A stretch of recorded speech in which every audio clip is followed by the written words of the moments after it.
Well, there it is. As you see it, an emergency pod on a Monday morning. It is a done deal because overnight, of course, they had to do it while everybody was trying to sleep. Paul George agreeing to a 4-year max contract with the Philadelphia 76ers.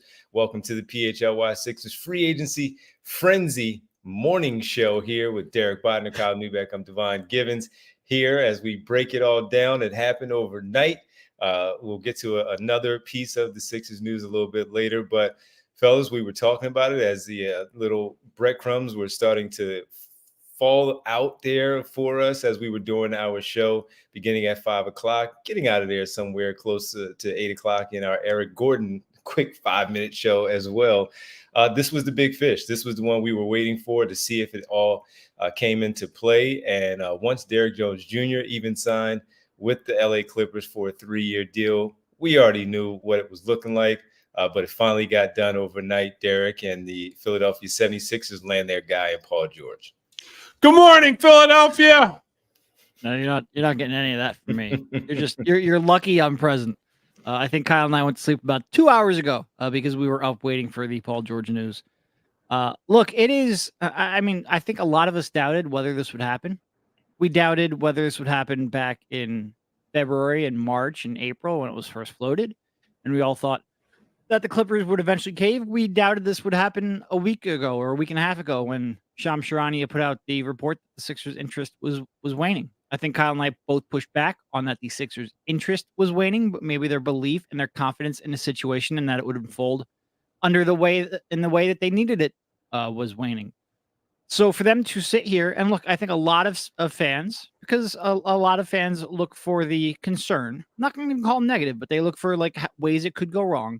I think a lot of fans will look at him, say 34, old, pick apart the flaws.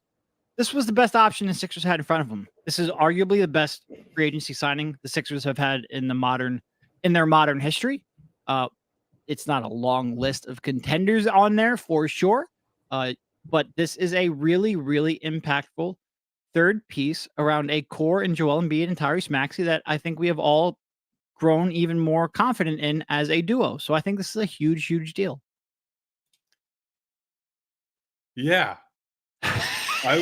Listen, I'm 7 a.m. guys. We're trying here right now. I'm shaking the cobwebs out because I did try to get my 2 hours or whatever of sleep that I was able to cram in here today. But look, we expressed plenty of skepticism at points throughout this offseason of, was this flexibility journey going to be worth it, right?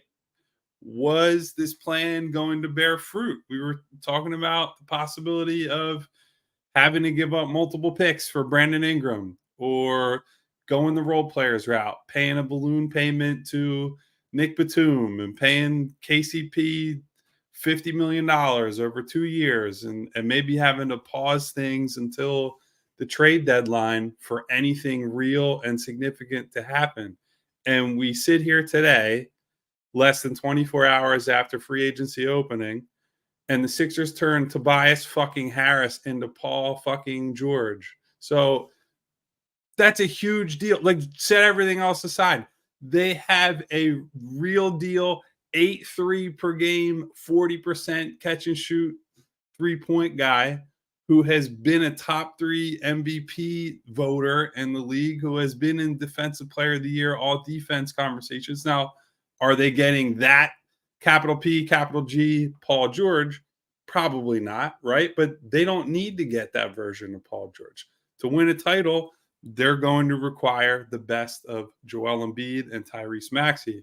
And setting aside the health stuff that, we always will have to worry about with the big fella, the biggest thing for them has been getting a partner, a squad mate that can help shoulder the load, that can help make sure they don't go off of a cliff when Joel Embiid is on the bench, whether that's during a playoff game or for stretches during the regular season.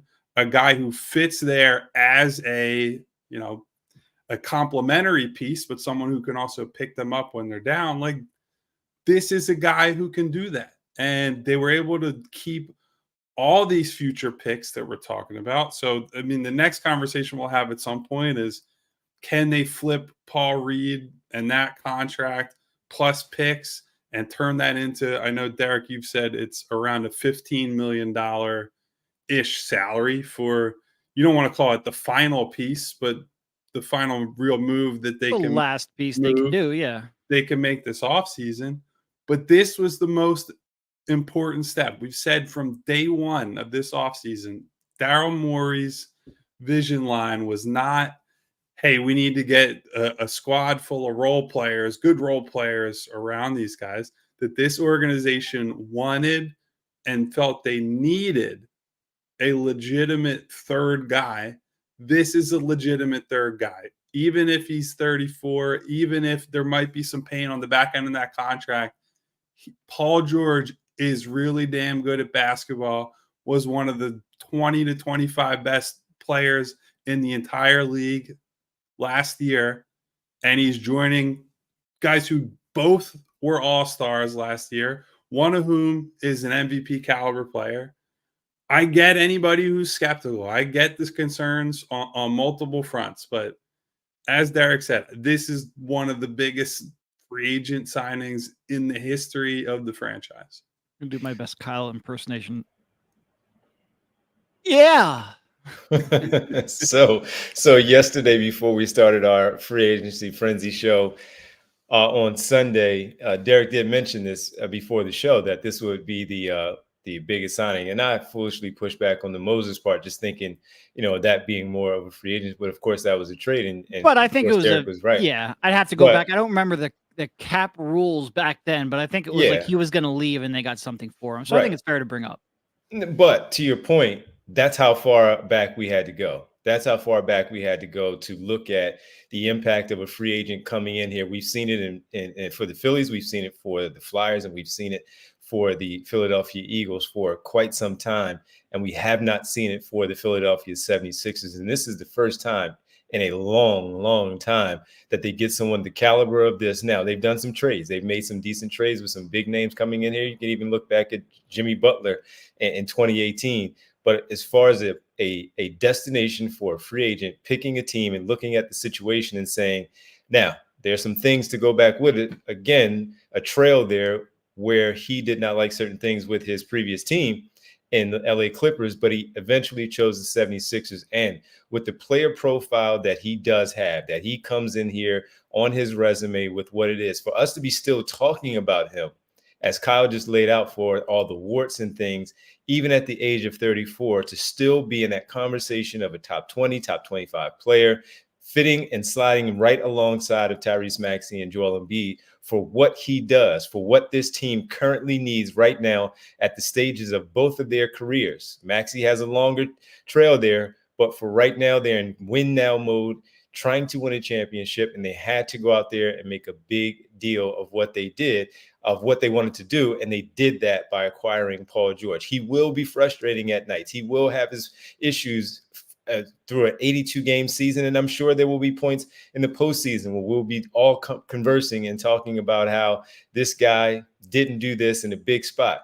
But for what they needed to do right now in the offseason of putting this team together and having a core three to build around, and as Kyle also brings up, again, he's going to continue to take these gut punches that Tobias Harris, just because of you're replacing an all-star and a future Hall of Famer that still has some basketball life left in him, that is going to be a better fit than what Tobias Harris was next to those two players. And this should work out really well for the Philadelphia 76ers because they got a real guy. We always talk about guys that can just simply go out there and just give them the rock. It's all the things that the guys just laid out. It's another piece of he's still capable of closing games and hitting game winners whenever there's a tight game at the very end and you need to put the ball in someone's hands. You can still put it in his hand. He's still 6'7". He can still put the ball on the floor enough, finish at the rim. He can still cut. He's still very active. So this was one that when I looked at it and we all talked about it, of course, he's no longer the perfect Paul George that we may have looked at when we talked about because he was 27. Now he's 34, but he's still perfect enough for what this basketball team needs right now. And I'm very curious to see how he does fit in with the coaching staff because we look at Nick Nurse as being one of the tops in the NBA. And this is going to be an interesting partnership with those three. including Nick Nurse. Yeah, and look, I think some people again, I was joking around yesterday that I panic about everything. I think some people look at it like you have to do one or the other. Like you're either concerned or you're excited. I think it's perfectly natural to be both. I think it's natural to be concerned about maybe his age and the contract and what have you, whether they can build a team around him, and also excited that this is a really fucking good basketball player that you're surrounding two other really freaking good basketball players with. And to sit there and look at a guy who shoots 41% from three, just dropped like 25, 7, and 4, or whatever he dropped, and has a track record of being able to excel in the role that the Sixers will place him with.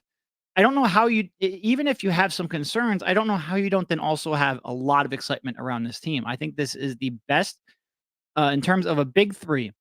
Maybe back in 2019, they were more talented 1 through 5, but in terms of a big three, you have never had two other people who fit Joel Embiid as well as Tyrese Maxey and Paul George does. It's never happened in the course of his Joel Embiid's career. This is both the best high-end talent and the best fitting talent the Sixers have put together. They're going to have some real struggles putting depth around these three. We will probably talk about that either later on this show or later on today when we do our normal show. But there's so much talent at the top, and this is such a high-end outcome. Like if you had told me what's going to happen when the Sixers make the James Harden trade, or even going farther back at this time last year, how is this going to play out with James Harden demanding a trade? If you're going to tell me they got 3 first-round picks and Paul George at the end of this, I would have told you were bleeping crazy. So I think to be sitting here and to have this much trade ammunition, not necessarily salary cap flexibility anymore, not necessarily trade pieces right now, but this much, draft pick equity that you can use to supplement future moves. I think this is a pretty good spot to be in. We said a couple months ago that Paul George, we didn't think was realistic. Not that you shouldn't pursue him, that it wasn't realistic for him to leave LA. I'm really surprised that it ended up coming up Sixers on this. I really want to drive this home. Paul George last season, and this wasn't even his highest volume 3-point shooting season. Paul George took 7.9 threes a game on a team with James Harden and Kawhi Leonard spending a lot of time on the ball or distributing or running the offense. That is more than every other Sixers player except for Tyrese Maxey. That's more than Buddy Hield. It's more than DeAnthony Melton in his brief amount of time he played last year. It's way more than Tobias Harris, right? And again, if you look at some of the biggest problems they've had in recent seasons, it's not pick on Tobias hour, right? But Tobias was a representative of one of those problems, which is just the willingness to shoot. And you go from players or a specific player, but also a lot of players on the team that needed sort of perfect circumstances to shoot jumpers, to shoot 3-point shots, that needed a ton of space to stare that shot down and let it go, to a guy in Paul George, who I said this on yesterday's show, can basically shoot in a phone booth, right? Like as long as he has even a little bit of space, he's confident enough to go up, shoot over the top of somebody, step around somebody for a sidestep 3, can come around a pin down, release a catch and shoot jumper. And then on top of that, I think something that has been undersold, Paul George shot 70% at the rim last year. He while he doesn't have the burst that he once had, he's not quite the athlete he once was. He can get to the paint consistently as both an off-ball cutter and as a driver. And he's got the length and the touch to score around people at the basket quite often. And so you think about putting him on a team where, even compared to Kawhi is still really good. The problem with him is mostly just the health part. But even Kawhi, when he's really cooking, is not demanding the sort of attention that Joel Embiid does in the middle floor. He is not generating the amount of consistent double teams that Joel does.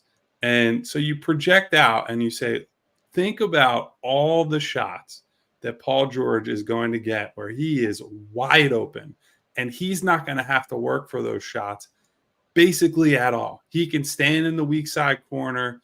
He can stand on the wing, free throw line extended, wait for the Joel Embiid, Tyrese Maxey action on the other side to play out for the pressure to collapse. And then he's just sitting there ready to let it fly, ready to attack a closeout, do the things that he has been doing comfortably and consistently now for a long, long time. Like, they are not going to have to ask him to step out of his comfort zone. He's not going to have to look. He was asked at times during his Clippers run to basically play point guard or as backup pseudo point guard. And you're going to give him on-ball reps, right? Like, he can be an on-ball guy, a guy who has the ball in his hands, can create, look for others a little bit. But for the most part, you're saying to him, you're coming here and we're just going to ask you to do the things you are great at on offense. And that is the beauty of the signing. Defensively, I do think he's going to have to up his burden from where it was at that last year or two in LA, where I think he deferred a bit too much and asked other guys to step up and do that type of work. But you really couldn't create a player in a lab with an offensive skill set that fits better with the two guys that they already have in place that they're building around. No, the fit is just about perfect. You'd probably like to dial up the creator tab just a little bit if you could. You know, if you're just creating a 2K player, you're not. You can't get the perfect player. You can't get your pick of any player in the NBA. This was like you can't get Devin Booker. The Scottish folk have been real quiet on the cloning front, so there's only one Devin Booker or one player of that ilk. You can only choose among players who are free agents or available in trades. And this was at the top of the list pretty much the entire time. It looked for a while like it wasn't going to happen. Like I said, for the Sixers to be sitting here after everything they went through over the last 12 months, this is certainly a high-end outcome, probably the highest end outcome. And for being in the lab, as you talked about, the thing about him is when you look at a lot of players, especially that we've seen here over the years that have had to slide in, whether it was other players in here as well, this guy's not robotic. And when you say the ball, he can play off of both Maxey and Embiid and the ball swings to him. He's basically one of those guys where it's like, oh, okay, cool. It's my turn to cook. I got it. It's not a panic. There's not a hesitation to it. He can just go ahead and make a play. It's not, okay, let me dribble 1-2 dribble, 1-2 step, and then go and do what you need to do. No, the guy's just going to go and try to get a bucket, even if it's a mid-range shot, which some are frowned upon at this stage of basketball in today's game. That guy, it's a good shot for Paul George. We know and it's a good shot for certain guys in the mid-range, and it's a good shot for Paul George. Ash even said it while you were talking, Kyle. He said that the guy's going to get 10 3-point looks a night because of the attention that the other two are going to have. And the piece that I always come back to, and I know it's probably kind of boring for maybe some of our listeners and our viewers out there, is that he's playing off of Joel Embiid now. It's a different type of attention than what he's had before. And while it was James Harden, Kawhi Leonard, and Russell Westbrook also in the past, playing off of this guy, that's a big fella. This is the first time. It's not Roy Hibbert. This is Joel Embiid. And he's going to go out there and he's going to create a lot of space, a lot of opportunity for him. And also with those cutting options where maybe he's at one point cutting along the baseline, finding that open spot in the middle of the floor right there in the paint as the double team is happening. They cannot take their eye off of this guy. Again, this is not a robotic player where they can sag off and say, make him beat us because of the mere fact that they don't believe in that defensive assignment that they have. This is Paul George, and he still is that guy enough where he's an all-star level player that can put them over the top, that can compete in this Eastern Conference that is so heavily talented with the Boston Celtics, the New York Knicks, the Cleveland Cavaliers, on and on and on with the talent that they have. This is a real deal signing that is huge for this basketball team. And they went the max for him. They got their guy, and I can't wait to see what he looks like playing off with Joel Embiid and Tyrese Maxey. I'm really intrigued by the Embiid part, because I keep bringing it up again, just of how we talk about how good he is and tell people, listen to and watch what you see. This guy is fantastic as a basketball player. Now he's going to get a real wing that you all have been clamoring for. He's not 27, he's not 26, but he's still damn good. And you got a real wing on your basketball team that you don't even have to worry about when it comes to the offensive side of the basketball. Yeah, and one thing I've been harping on over the last week, the only way you're contending for a title is for Joel Embiid to be the best player in the playoffs. Mm-hmm. I think this is a guy with his gravity, with his shooting, can help Joel Embiid do that. Is he going to be LeBron James and take over a game in that way? No, but he has a chance to help Joel Embiid be the best player on the floor each and every night in the playoffs. And if you don't believe in Joel Embiid to become that guy, maybe that's part of the reason why you're not all on board. You might think this is shuffling, deck chairs. But I think it was always true that in order to contend like that, you need Joel Embiid to take that next step to become the postseason version of the regular season player that we've come to know, and to dominate in a way in the playoffs over a long, four series stretch that you need him to. And like I said, I think Paul George helps that. And adding to that, it's just when you get to the playoffs, in the theory that I go with and a lot of people do, Joel Embiid is going to win you 2 basketball games in a 7-game series. He's going to win you 2. He might win you 3. Tyrese Maxey, he won you 1 against the Knicks as well. We saw James Harden win 2 against Boston in that second round 2 playoffs ago now.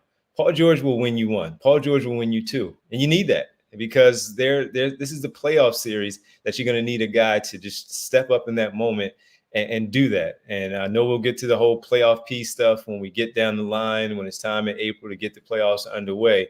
But you have a bona fide guy who can win you a game and maybe even 2 in the postseason and play off of one of the other guys that really has it going, and he can take over in the fourth quarter. So when we talk about Embiid going nuts in the first 3, now you got 2 perimeter players that can go off in the fourth quarter to take some of that pressure off of Joel Embiid, where he'll get his 8, of course, from getting to the free throw line, getting some easy looks, things of that nature. But you also have 2 players in Maxey and Paul George now in the postseason that can do the exact same thing and get those and close the game for you the way you need it to in a tough playoff series. Yeah, and I have seen a little bit of, most people are celebrating right now, right? But there's a little bit of pushback to the extent of, oh, well, this move doesn't make them better than the Celtics, and so why should I care kind of deal. And it's like, dude, that's such a loser mentality. You have to, what I and we have stressed all offseason is you have to run your race. You have to try to make the best possible version of your team and not cry over what everyone else has or has already done. And look, does this single move make them better than the Celtics? Maybe not. And I would say probably not, given the gap between the teams last season and all the work that's going to have to be done and the variables that have to go in their favor. But so long as you're actually trying to win and you're trying to build around Joel Embiid and Tyrese Maxey, you have to treat yourself as a serious team who's going out and getting serious players. There will be people who will tear Paul George down and will continue to. He is a very good basketball player. He is a very good basketball player with flaws, but he is significantly better than anybody else they had on the roster last year. They were able, also in the wee hours of the night, to get that Kelly Oubre deal done, and he came back on a number that I think we all are probably okay with. It was about the top end of our range, I think, for him. And so we're going to see how they fill the rest of the roster out, but they are better today by a pretty good margin than they were without Paul George and than they were at the end of last season. And that's still with, some options, some flexibility, some moves to make. So be excited, enjoy this moment that they were able to. They very well could have ended up at the end of this road that preaching flexibility and we can do this, we can do that. And they could have struck out. There were moments, certainly in the last month and a half, where my assumption, the word on the street is, yeah, Paul George still really wants to go to LA. And hey, LeBron James ain't leaving LA. Jimmy Butler doesn't look like he's getting traded. And that continues to be true in my eyes. And you really could have ended up in a much different reality where your chance to contend in the immediate future probably isn't there. Well, they have a shot now. I feel good about what they have. I'll be excited to see these guys take the floor together to start next year. I'm really excited to see, hopefully, Joel in Vegas at this Team USA camp coming up to hear, what he thinks about everything that's happened. Like this should give you a little bit of juice. Like this is the type of move that I think people have needed to go from I'm just kind of sick of the Sixers to let's have a little bit of belief. Let's have a little bit of fun, some cautious optimism moving forward. And I to agree. your point, go ahead. No, allow yourself to like this move a little bit, even if you have some skepticism about it. And I've talked to people, you've talked to people, guys, about, I don't love this move. The guy's 34 years of age, but I'll be excited. I think just simply adding a player of his caliber to the basketball team. And what were your alternatives? I like Brandon Ingram, but what's the better option? It really is Paul George. When you look at some of the other names out there, DeJounte Murray being traded from Atlanta to New Orleans, we've talked about him as well. This is a better option. And then you leave that flexibility of, hey, they're not done yet. They still have to fill out this roster, and they're going to fill out the rest of the roster spots that they have available. So it's not done. And this is just one player, but this is one huge player that makes a significant difference of when you're looking at Boston and New York and the rest of the teams in the Eastern Conference, that you at least put them on the floor right now, put them on paper right now, and you say, okay, we got a chance, but we still need more. This is not enough. And then you lean back to what you guys have said. At the end of the day, the best player on the floor still has to be Joel Embiid. This is now a partnership, though, that's going to help make life easier for both Embiid and Maxey. So while this is the one move, Kelly Oubre is a nice piece as well. Eric Gordon, yesterday, Andre Drummond, we talked about those players. They still have a roster to build out that maybe you'll feel better at the very end. So allow yourself, okay, you may not want to, throw off some streamers and get some balloons and have a party and call out from work today, but your team is better now. Now they have to continue to add to it to make it that much better where you feel comfortable on paper right now, because the ball has not been rolled out yet. That's not until October. So once we get there, of course, we evaluate it, we look at it. This team is better today than it was before. Only streamers you need are right here at PHLY. No, this look, is correct. There's a couple things I saw here in the chat. First of all, to Kyle's point, well, the sentiment that if they're not better than Boston, then what's the point? Well, what move was going to make you better than Boston that was available this summer? Even what series of moves was available that was going to make you better than Boston this summer? It was never going to happen. It's not realistic to go from where the Sixers were to more depth and more reliability than a team that just won the title and has maybe a historic, or at least in the current environment, depth that is pretty much impossible to replicate. It was just not going to happen. So what's your option? You're saying if you can't be on paper better than the Boston Celtics, I'm just not going to be excited. And why are you watching this show? Why are you in this stream? I like I said, I understand skepticism. I understand looking at what you need to improve. I don't understand no hope when you have 3 of the top 25 to 30 players in the sport. Second thing, I saw like some, what was I gonna hold on? I'm gonna see if I can find the person here. This is horrible pods. No, this is live. You're supposed to be the Morey person over this there. Is live. It's fine. It doesn't matter. So I see something. Well, like someone like DeJounte Murray is better. Who cares? He's a worse basketball. No, I'm sorry. They said DeJounte Murray. Not is who younger. cares. That's just wrong. Hold on. Straight up wrong. They said DeJounte Murray is younger. Who cares? Yes. He's a worse basketball player. The whole point is that you have Joel Embiid playing at an MVP level, as my cat walks in front of my camera. You have Joel Embiid playing at an MVP level. You have to try to maximize that right now. You don't maximize that by getting a younger, worse player. You get the best player you can get. And maybe Paul George isn't Paul George in 4 years. Who cares? You're taking a run at a championship right now. I don't get the sentiment that we had to get a younger player. You had to get the best player you could get. Would it be great if they were 27 years old? Yes, of course. But they're not. Best version, the best player you can get right now. Paul George at 34. This was a unique opportunity because of Tyrese Maxey's cap hold where you actually had the flexibility to do that. You had to be proactive and pounce now. The Sixers did.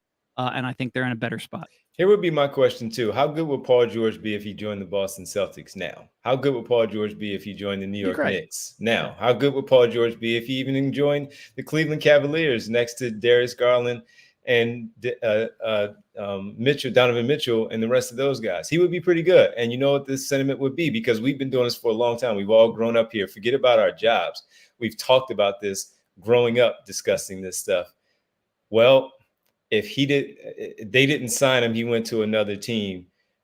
Our front office sucks. This team stinks. Yep. This organization stinks. They did something. You may not love it, but they did something. They didn't sit on their hands and not do anything to try to improve this basketball team. They did something to try to actively improve the basketball team in the moment. They got the best player that was available, the number one free agent that was out there this summer, between he and LeBron James, because LeBron James is still LeBron James.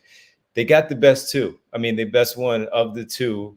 And that's now on your basketball team. So now you try to fill it out. You try to build the roster around. You try to see if there's some other players that can fit around him too, to complete this offseason that makes them, to the point of the person who made the comment, to make them better than the Boston Celtics, to make them better than the New York Knicks. And we really won't have that answer until we get to the regular season and see how it plays out on the basketball floor. But right now, this was a necessary move. And if it was available to any of the other teams because they could fit him underneath their cap space, they probably would have been in on it too. They might have tried to get him to take a little bit less. I'm sure they would have.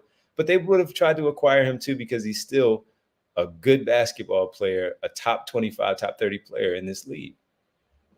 Yeah, listen, the sentiment that they should have done something like trade for DeJounte Murray instead is just pure.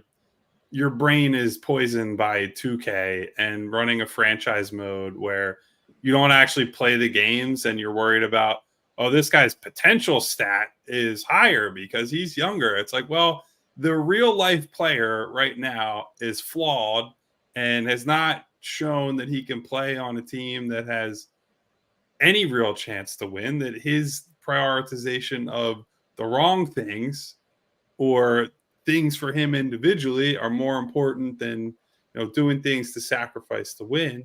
We're not talking, there was no guy at 27, 28, prime type of age who was coming here with minimal flaws, was gettable at anything less than an exorbitant price. Like, here's another one. Markkanen, if they would have made a trade for him, if they strike out on Paul George and they say, hey, look, Danny Ainge somehow comes to the table and says, we'll trade Markkanen to you for basically every pick you have available in your future.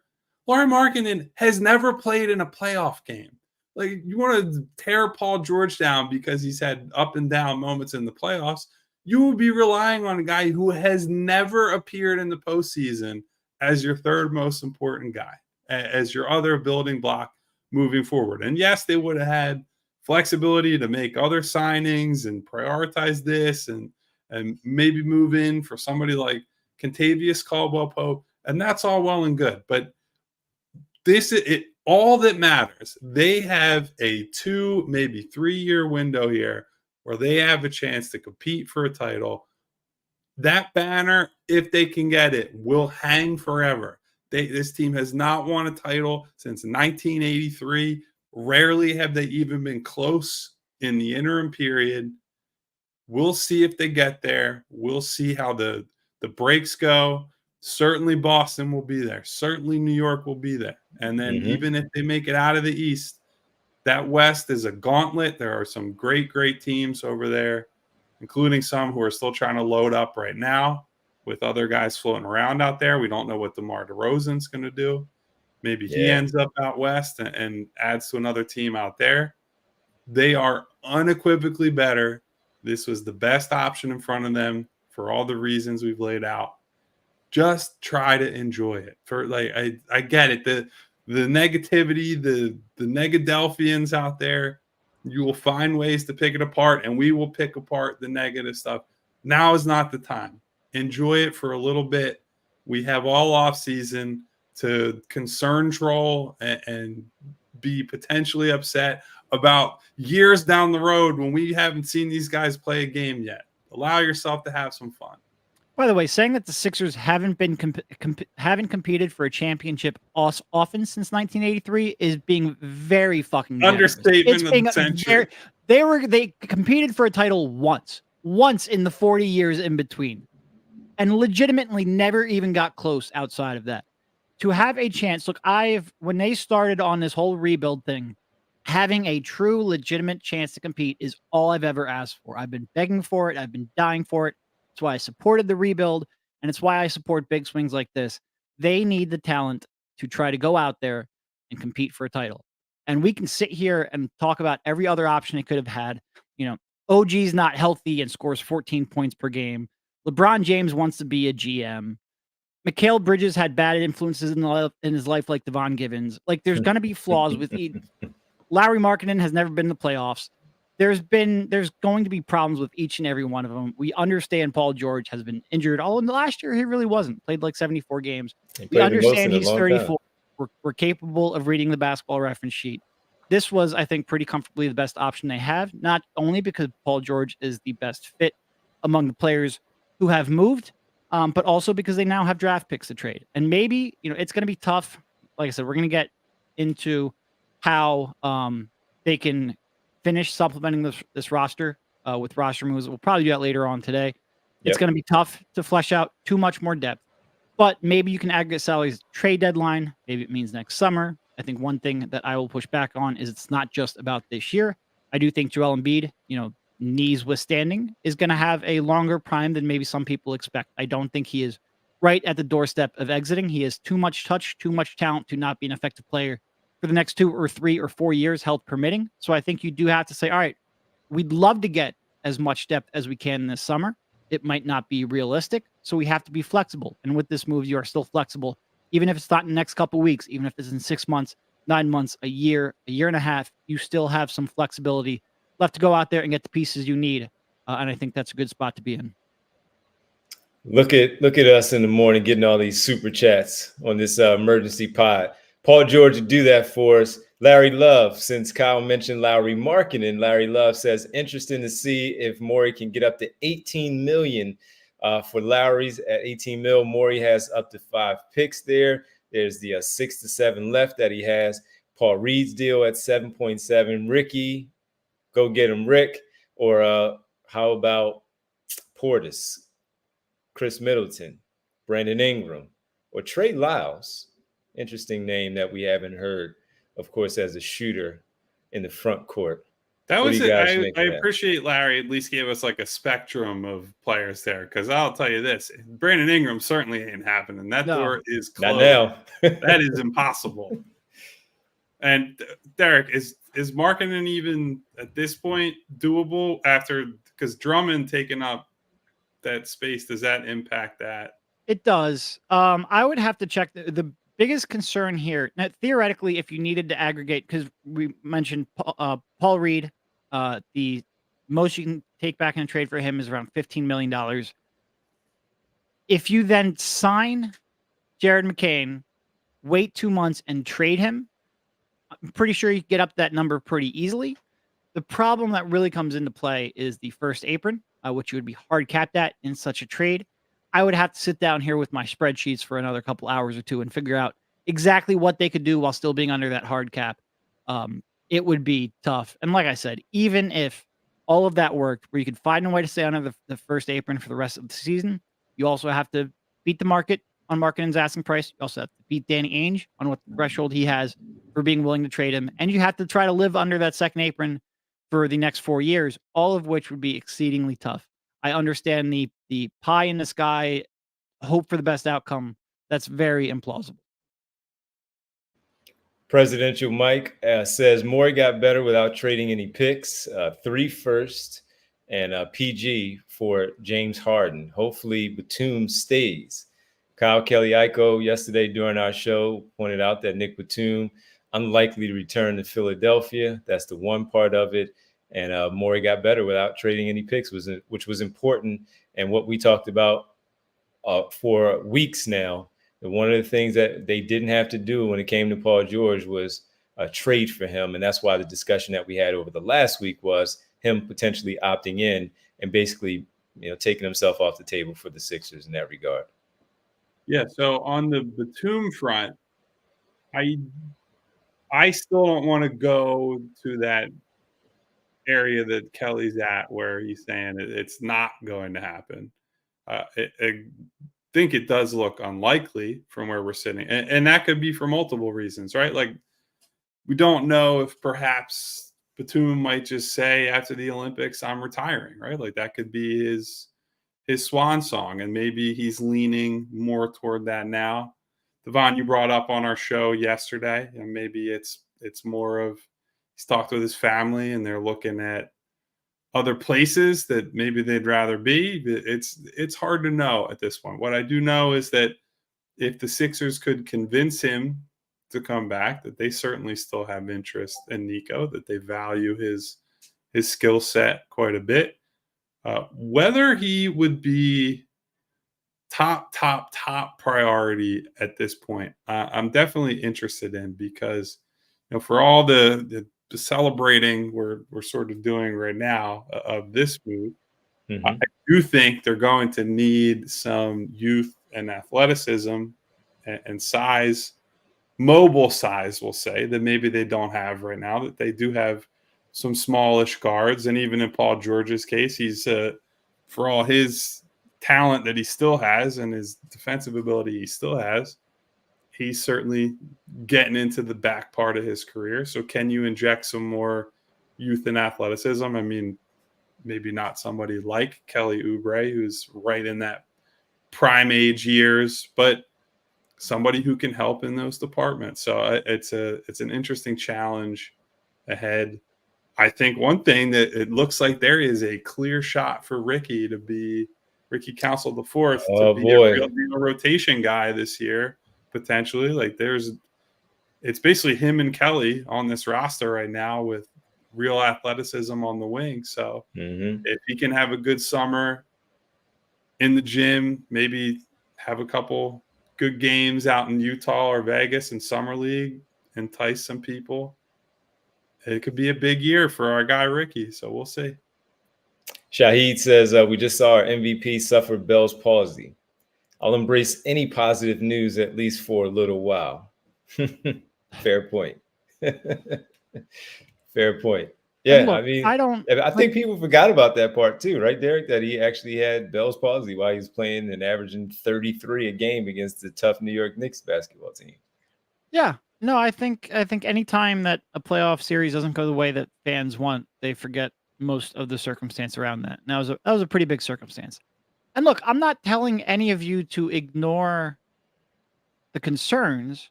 Just be honest about both. Like, you can be excited. Like I said, you can be excited about one thing and concerned about another. I think that's totally fair. It's just when you're unwilling to open yourself up to the positive aspect of this that I don't fully get. Ashton, for the first time in his prime, Joel Embiid doesn't have Tobias Harris as his third best player. Biggest need left, starting shooting guard. See, I think I might go 4 as biggest need left. Yeah. I'm gonna throw this at you really quickly. I saw this yesterday, and it will haunt me forever. This is the first time in Joel Embiid's career where one of Tobias Harris or Jahlil Okafor were not on the roster. The overlapping, huh? Like, what a long, strange journey we've been on together. What a way to look at it. But also the big guy. And to be clear, they invested a combined number 3 overall pick and $180 million on those two players. It's not like those were role players just taking up a spot. Well, I mean, Okafor was a role player, and we wish Tobias was a role player, but they invested a lot of resources to have those two guys. All right, since Ash did bring it up, though, as the shooting guard, what type of 2 are you looking for? Is it the Melton mold, or where you just have a defensive-minded guy there that can hit shots, can occasionally put the ball on the floor from time to time? What mold, Kyle, are you looking at for a 2 guard to fill things out? Because it's not going to be Eric Gordon. I mean, listen, if for some reason, well, not for some reason, you could roll the dice on DeAnthony as now. That would have to be a minimum guy. Again, I'm not Mhm. using any amount of cap space on him. If any team opponent, but he would be, if you strike out on all other options, I do think that's a good fallback plan. My hope would be, I want to get rebounding at the other spots. It doesn't necessarily have to be somebody with prototype size and athleticism and all, but somebody who has a good track record of rebounding relative to their position. D'Anthony, for example, is a guy who's pretty good rebounder at his size. But to Derek's point, I agree. I think a true forward is someone I would be poking around at, looking at, somebody who's going to help Joel Embiid out a little bit on the glass, because I still will have, I think there'll be pretty frequent concerns about Joel having to contain dribble penetration.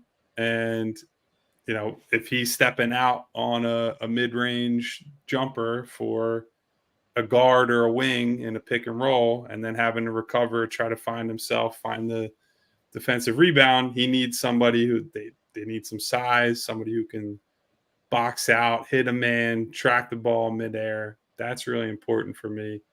Really, but look, it's honestly, in general, it's the same things you're always looking for on a Joel Embiid roster. Guys who are quick decision makers, guys who can make threes, guys who can guard their position, maybe switch one or two other positions. That's the platonic ideal for a role player on a Joel Embiid team.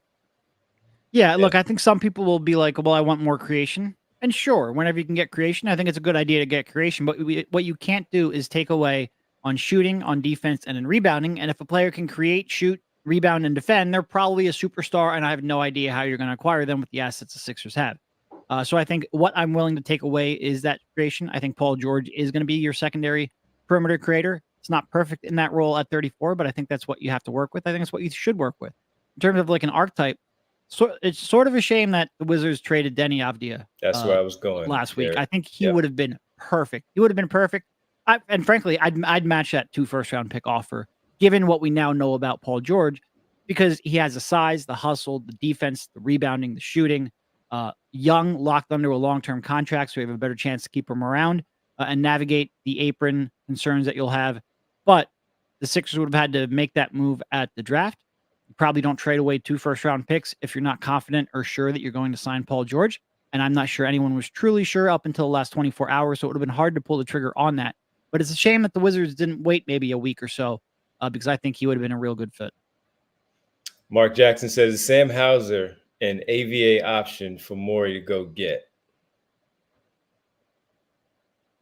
Didn't he just... Isn't, I was going to say, he's locked in there, isn't he? So I can't imagine the Celtics are in the business of helping trading with their rival. Yeah. No, I'm pretty sure he's locked in Boston. All right, JT, are the Sadiq Isaac Okoro type hopes dead if they wait on Oubre and Eric Gordon, account for PG and AD, and renounce Paul? How much could they still offer? Calculator, you want to take that one? I mean, if they waive Paul, what they could offer is somewhere around $8-ish million. I've said before that the way that you have more financial flexibility is in a trade. By trading Paul Reed, you can take back up to $15 million in return. That gets super complicated because of first aprons. Daryl Morey might not be willing to navigate that for understandable reasons. But then you would have about $8 million to spend. And I think there is a less than 2% chance Paul Reed is on this roster come opening day. They just have too many needs to waste $7.7 million on a third string center. So I would expect either a trade or a waive and then use that cap space will end up happening. And aggregators, that's not reporting. That's just logic. So I would say the Okoro and Sadiq Bey were brought up there. I think Cleveland is pretty motivated to bring back Okoro, and I don't trust his shot enough that even if he was gettable at a affordable number, that I'd be super in on him. Sadiq Bey, we talked about, just had injury, ACL. Yeah, Sadiq Bey tore his ACL end of March, would miss most of the season. So that's if he's willing to take a minimum and sit on the end of the bench for most of the year, and that's basically just a dice roll on that roster spot, I'm okay with that, but I'm not using any amount of cap space on him either. Ed Wright, things to trade Paul Reed for. Oh, man, Ed. Oh, Paul's a good kid. Pringles, a can. Half roll of toilet paper from Crumble Cookies bathroom. That's a shame. Loose M&Ms, out of pocket, used toothbrush. Look, Ed, we like Paul Reed as a kid. He's a good guy. And I also know Ed's just trying to make a joke. But no, you have to nail this trade or the signing that you get as a result of waiving him. This is your last chance to really add a starter until at least you can aggregate salaries later on in the season. Like, you have to nail this trade. This is actually a sneaky, really important move and decision the Sixers have in front of them. Because if you look at the roster, they really only have 4 starters. And trying to get a starter, like, that's a very significant and very serious move. Very, very big. Yeah. And I will say this. So Paul Reed had what I thought was a step back type of year last year. I think some of that is that he was not put in the best position to succeed because they asked him to play a role defensively that he is not really suited for. He played a lot of drop coverage a la Joel Embiid when he's a big that should be playing in a switch type defense, right? Like, Paul Reed is not 7 foot plus, weighing 280 pounds. He is a smaller, sleeker, more mobile big man. And so, that's part of the reason why as soon as they drafted Adem Bona, we said that the writing's on the wall for Paul because we assumed that some Drummond or someone like Drummond was coming down the pipeline and Bona would be in that kind of flexible. He can protect the rim, but also is a decent switch prospect that'll look bad for Paul. But I think Paul certainly is still a useful backup big in the right situation, played in a specific scheme. I think he's making a little too much money for, the space they need here, but that's not really about him as much as what they now need around these guys. Keep going back to the Houston Rockets with Tyrese, just because of their front court logjam that they have there and the young player that we talk about. I'm anxious to see what they do there because he's a talented young player, and I'm anxious to find out what happens, if anything happens with Tyrese. And Larry Love, how will Nick Nurse utilize Paul George? Doc Rivers tried to make him Ray Allen in LA, tried to make him a point at times. Will Nick Nurse utilize the screens when it comes to Paul George? I think the answer is he's going first. My guess is Nick Nurse is going to get together with Paul George and his other, main co-stars here and talk with those guys about what this is going to look like, what they think it can and should look like. And that's an important first step in all of this, right? Is getting that buy-in and an understanding of what PG wants, what he's comfortable with. Because to the point Larry is asking, especially because he's a fellow podcaster, Paul George has been pretty vocal about the things that he does and does not like to do, and does not always want to be, to the point Larry just made, Ray Allen just shooting threes and just being an off ball, coming off pin downs, coming off screens, cutting type of guy. He does want to have the ball in his hands and be a decision maker.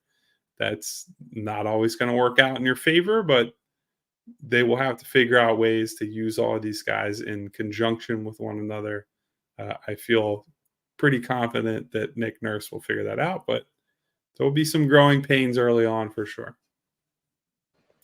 Presidential Mike with another super chat this morning. Jonathan Isaac would help with the rim protection, rebounds, block switching, and the other dirty work. Or we can get Doug McDermott for the vet minimum. McDermott's not coming in here to start, so that's not going to answer any question. What's Jonathan Isaac's? I don't know what Jonathan Isaac's contract looks like, but of course, that type of player next to Joel Embiid with his defensive reputation and what he was doing there in Orlando. It's an interesting. He has 1 year, 17 million left. And look, with the way he came on towards the end of that season, I don't think he's necessarily on the market. I don't know exactly what Orlando's looking to do. Obviously, he shot the ball relatively well over the last couple of years on really low volume. But his defense is potentially game changing. He's had massive injury concerns, massive ACL concerns. The offense is limited. The shooting is low volume, but the defense is potentially game changing. I don't know what Orlando's going to do. But look, I love Isaac out of Florida. I loved him in college. I loved him. Yeah, I think one, he's a gigantic injury risk. Two, I don't think you can incentivize Orlando properly in the Sixers position, because Orlando is trying to make their leap from, fun young playoff team to, hey, we can win a series. We can win multiple series. And I think for the time being, that probably includes hoping that Isaac has injury luck tilt in his direction and that he's part of this just 6'8" dudes across the lineup type of look. So also at that top end of the even theoretical salary scale that they can acquire, right, at that 17.4 number, Derek, like that'd be pretty difficult. They could probably do it, but it would take some finessing and some time, right? Like that's in basically the same category as Markkanen, just at a slightly cheaper number. Yep. Vince Pellegrini, our GM, says a great move by the Sixers. Look at that. Vinny on board with Daryl Morey and the job that he did in acquiring Paul George. And we also get the last one here. A pretty famous person over the last week or so, Hawk Tua. You guys can read that one yourselves. They're very happy with Daryl Morey. Yes, you are. Yes, you are.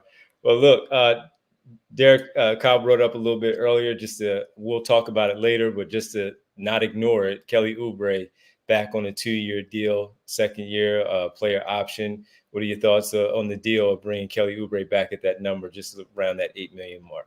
Yeah, I mean, look, the room mid-level is exactly what I laid out a month and a half ago when we started talking about this. That was where my comfort level was. I didn't want to eat into the cap space beyond that. So 2 years, $16 million. I think it's a player option for the second year, which is something you give to entice them. I'm not, I would love, I think the one thing I would focus on, I would love it if Kelly can develop into like a consistent 35% shooter. That would be my one point of emphasis. I certainly like the athleticism and defensive versatility and the effort he will give you.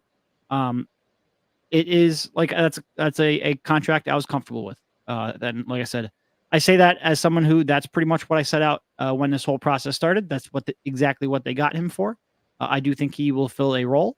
Like I said, the point of emphasis for me now is that shot. Can he find a way to make that consistent in a way it really hasn't been? Like I said, his numbers playing alongside Joel Embiid in that regard were really good, but you need that to now, hold itself throughout the course of an entire season and entire shot diet. But if he can do that, he would be a real good fit. I'm going to save my Kelly Oubre thoughts for a time when I'm not actively about to fall asleep in my office. No, I've been trailing this in the last 10 minutes or so. I'm trailing. That's why we're about to sign off and say thank you to everybody who was able to join us this morning on the emergency podcast. Paul George, 4-year max. Daryl Morey got it done with the top free agent out there on the market.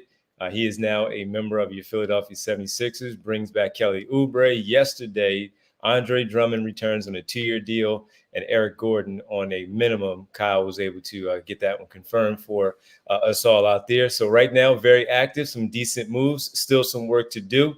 And with that, we're going to push our show today from 2:30 to 4 a little bit later, just to see if some more things happen. We spent a lot of time yesterday. Also for me to sleep. Bags under my eyes. I need some rest.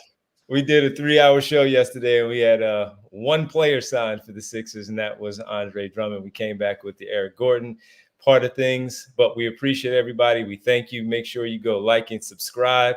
And make sure that you join us a little bit later on, 4 o'clock, not 2:30 today, folks, 4 o'clock. So make sure you leave work early, get home, get settled in, choose chill, put your feet up because you're happy about Paul George as we sit down at 4 p.m. for our PHLY Sixers Free Agency Frenzy show continues. We want to thank Brianna, Kyle, Derek, and myself.